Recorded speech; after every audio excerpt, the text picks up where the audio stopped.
हम लोग पिछली रात यशपुर में रुके थे। यह एक छोटा सा कस्बा है।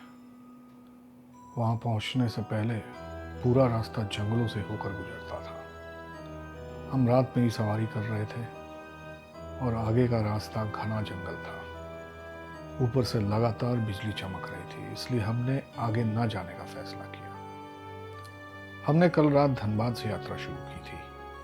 यात्रा पूरी तरह शांत और अच्छा था, जब तक कि हम यशपुर के करीब नहीं पहुंचे। वहां पहुंचते पहुंचते चारों ओर घना अंधेरा था। शाम के तकरीबन 7:30 या 8 बज रहे थे और हम दोनों ही घने जंगल के बीच में थे। इसलिए हमने तय किया कि अब आगे नहीं बढ़ना चाहिए और जहां भी ठहरने की जगह मिले वहीं रुक जाना चाहिए। आज सुबह हम कोरबा के लिए निकले। हमारे कुछ दोस्त वहां रहते हैं और आज रात हम कोरबा में ही ठहरेंगे।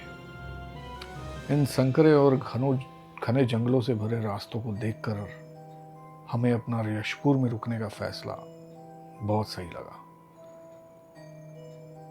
अगर हम उस रात अंबिकापुर तक आगे बढ़ गए होते तो मुश्किल में पड़ सकते थे।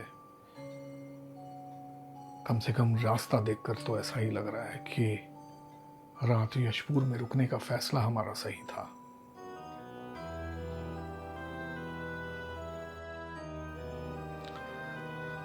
यशपुर से यात्रा हमने जल्दी शुरुआत की। यशपुर से जाने को 2 रास्ते थे अंबिकापुर के लिए।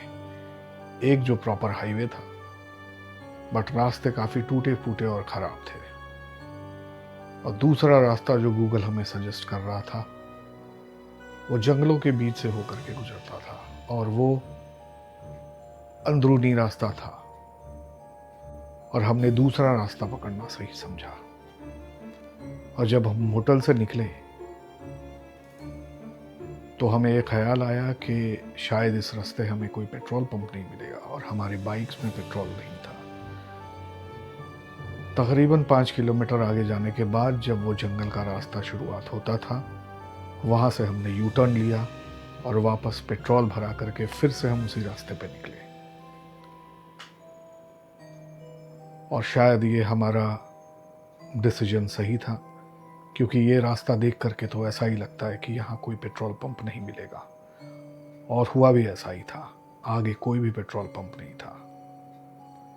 जब ये पतला रास्ता जंगलों से होकर के हाईवे को कनेक्ट किया तो वहां पेट्रोल पंप था। यशपुर से कोरबा का सफर कोई बहुत लंबा नहीं था, लेकिन 2 कारणों से हमें पता चल गया था कि हम समय पे नहीं पहुंच पाएंगे। दूसरा, ये रास्ता जंगलों से होकर के गुजरता था, काफी पतला था, संकरा था। और दूसरा, चूंकि ये जंगलों से होकर के गुजरता था, ये काफी खूबसूरत भी था। तो नेचर को एंजॉय करते हुए जाना काफी स्वाभाविक था, और इस वजह से हम समय पे नहीं पहुंच पाएंगे, इस बात का भी हमें अंदाजा हो चुका था।